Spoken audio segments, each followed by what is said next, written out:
इस हादसे को हुए लगभग 2 साल हो चुके हैं। मैं, अमित, सोहेल और रोहन, हम चारों अच्छे क्लास फ्रेंड्स थे। मैं अमित और सोहेल को स्कूल लाइफ से जानता हूँ। हम तीनों पहली बार स्कूल में मिले थे। एक दूसरे के घर आना जाना, एक साथ खेलना, यहाँ तक कि एक ही स्कूल में भी। मैं अमित और रोहन को पहली बार क्लास 12th में मिला था। वो क्लास का पहला दिन था और हम दोनों अकेले बैठे हुए थे क्योंकि हम क्लास में किसी को जानते नहीं थे और सोहेल का एडमिशन दूसरी कॉलेज में हो गया था। फिर रोहन आकर हमारे साथ बैठा और ऐसे ही हम तीनों दोस्त बने। फिर हम दोनों के ज़रिए रोहन और सोहेल की भी दोस्ती हो गई। पर किसे पता था ये दोस्ती ऐसे ख़त्म होगी। कुछ महीनों बाद दिवाली वेकेशन भी आ गई और हमें 2 वीक की छुट्टी मिली। वेकेशन के दौरान हमारी रोहन से चैट वगैरह होती रहती थी। 2 हफ्ते बाद जब कॉलेज रीओपन हुई, मैं क्लास में ही था। रोहन क्लास में आया तो मैंने देखा उसके हाथ पे पट्टी लगी हुई थी। मैंने उससे पूछा ये तेरे हाथ पे क्या हुआ है। उसने कहा कि एक छोटा सा एक्सीडेंट हुआ है, उसमें ही चोट लग गई। उसकी एक हाथ की उंगली भी कट गई थी, तो मैं बहुत कंसर्न हो गया था। फिर एक दिन शाम के वक्त मुझे एक कॉल आया। कोई अननोन नंबर था। मैंने कॉल उठाया तो रोहन बात कर रहा था। वो बहुत डरा डरा सा था, बहकी बहकी बातें करने लगा। मैंने उससे पूछा, भाई क्या हुआ तुझे, कहाँ पे है तू और ये नंबर किसका है। उसने कहा अमित और सोहेल को भी कॉल पे ली जल्दी। मैंने उन दोनों को भी कॉल पे लिया। फिर वो दोनों ने भी मुझसे यही पूछा कि क्या हो गया। उसने कहा मुझसे कि मुझे उसके बारे में पता चल गया है। मैंने उससे पूछा कि क्या बात कर रहा है तू। उसने कहा कि धीरज, मैंने तुझसे झूठ बोला था कि मेरी उंगलियां एक्सीडेंट में कट गई हैं। फिर उसने हमें सारी बातें बताई। तो रोहन अपने रूम में बैठा हुआ था, नॉर्मली हर दिन की तरह डिस्कॉर्ड पे टाइम पास कर रहा था। वो वायलेंस और बोर वाली वीडियोस बहुत देखा करता था। उसकी फ़ोन गैलरीज में ये सारी चीज़ें भरी पड़ी रहती थी। वो सैटर्न वगैरह में भी बहुत मानता था। उसे एक दिन एक ऐसे ही कल्ट के बारे में पता चला जो लोग वैनिन को मानते हैं, और वो उस कल्ट को ज्वाइन करने के लिए बहुत क्यूरियस हो गया। उसने कुछ बिना सोचे समझे उस कल्ट को ज्वाइन कर लिया और अगले ही दिन उसे एक अबॉन्डेंट जगह पे बुलाया गया जहाँ कुछ लोग उसका इंतज़ार कर रहे थे। रोहन को कल्ट में ज्वाइन होने से पहले अपनी लॉयल्टी प्रूव करनी थी, तो उससे कहा गया कि तुम्हें अपने शरीर पे एक निशान बनाना होगा। वो उसे एक कांच का टुकड़ा देते हैं जिससे रोहन अपने लेफ्ट हैंड पे वो निशान बनाता है। शाम होते ही वो निशान भी कंप्लीट हो जाता है और रोहन का हाथ खून से लथपथ हो जाता है। और यही सेक्रीफाइस कल्ट में एंट्री की चाबी बनी। कल्ट में आते ही रोहन को वैनिन के बारे में बताया गया कि आखिर वैनिन है कौन और उसे कैसे पूजना है। उसे बताया गया कि मैनकाइंड की रचना से पहले गॉड ने वैनिन को बनाया, जो उनकी सारी बातें मानता था। गॉड ने उसे बहुत सी एबिलिटीज़ दी और कहा कि एक हैबिटेंट बनाओ जहां मेरी क्रिएशंस रहेंगी और उसके बदले में मैं तुम्हें हेवन दूंगा। गॉड ने वैनिन को हेवन दिखाया और हेवन की तेज़ रोशनी अब वैनिन की आंखों में बस गई थी। वैनिन ने हज़ारों सालों तक मेहनत करके अर्थ बनाई और गॉड ने अपनी क्रिएशंस को अर्थ पर भेजना शुरू किया।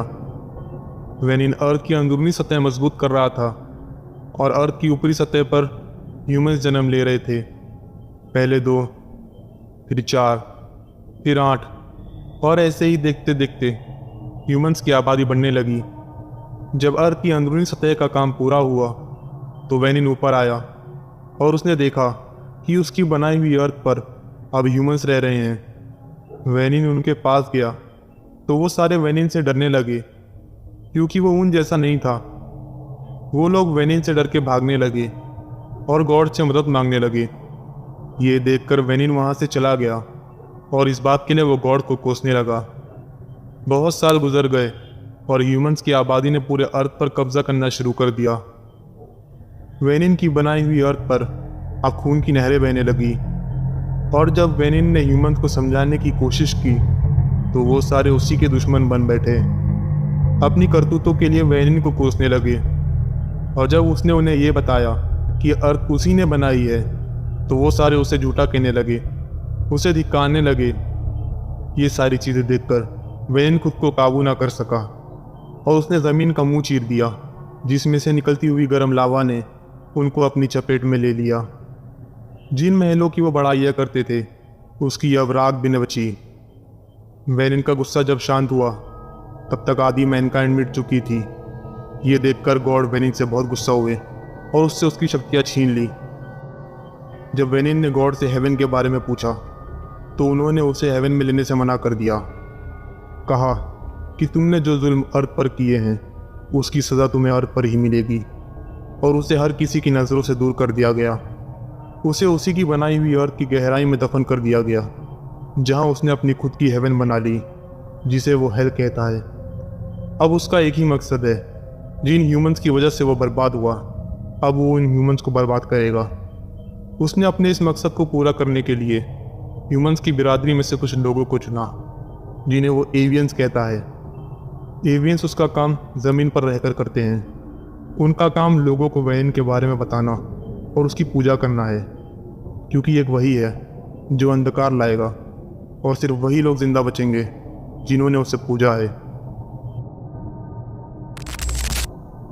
फिर कुछ दिनों बाद जब रोहन बाजार से सामान लेकर घर आ रहा था तो उस दौरान किसी ने उसकी थैली में एक बॉक्स रख दिया। रोहन जब घर पहुंचा और बॉक्स देखा तो वो खुद हैरान था, ये कहाँ से आ गया है। उस बॉक्स के अंदर एक कटी हुई उंगली थी जिस पर एक रिंग भी लगी हुई थी, और उसके साथ एक कागज़ का टुकड़ा था जिसमें ये लिखा था कि इस अंगूठी को हमेशा पहने रखना और कभी उतारना मत, वरना वेनिन तुम्हारा साथ छोड़ देगा। अब तुम्हें वेनिन को खुश करना है, और वेनिन को पूजने के लिए और खुश करने के लिए ताज़ा और गर्म खून वेनिन को चढ़ाना होगा। रोहन ने इस प्रक्रिया को पूरा करने के लिए प्लानिंग करना शुरू कर दिया था। उसने रिचुअल्स कब और कहाँ परफॉर्म करना है सब प्लान कर लिया था। फिर 12 नवंबर की रात को रिचुअल्स पूरा करने के लिए रोहन घर से निकला। रात के करीब 2 या 2:30 बज रहे होते हैं और वो एक सुनसान से रास्ते पे पहुंच जाता है। वहाँ उसने सारी क्रियाक्रम पूरा किए, अपने बैग में से एक खरगोश निकाला और वहाँ उसकी बलि दे दी। फिर ज़मीन में एक छोटा सा गड्ढा किया और उसका गर्म खून खड्डे में डाल दिया। कुछ खून की बूंदें उसने अपने हाथ पर बनाए हुए निशान पर भी डाली। रोहन जब ये सब खत्म करके वहाँ से निकल ही रहा था कि उतने में उसे किसी ने देख लिया और रोकने की कोशिश करने लगा। वो रोहन के बहुत करीब आ गया और उसका हाथ पकड़ लिया। रोहन ने हाथापाई की और वहाँ से भागकर घर आया, लेकिन हाथापाई के दौरान उसके हाथ की अंगूठी वहीं गिर गई।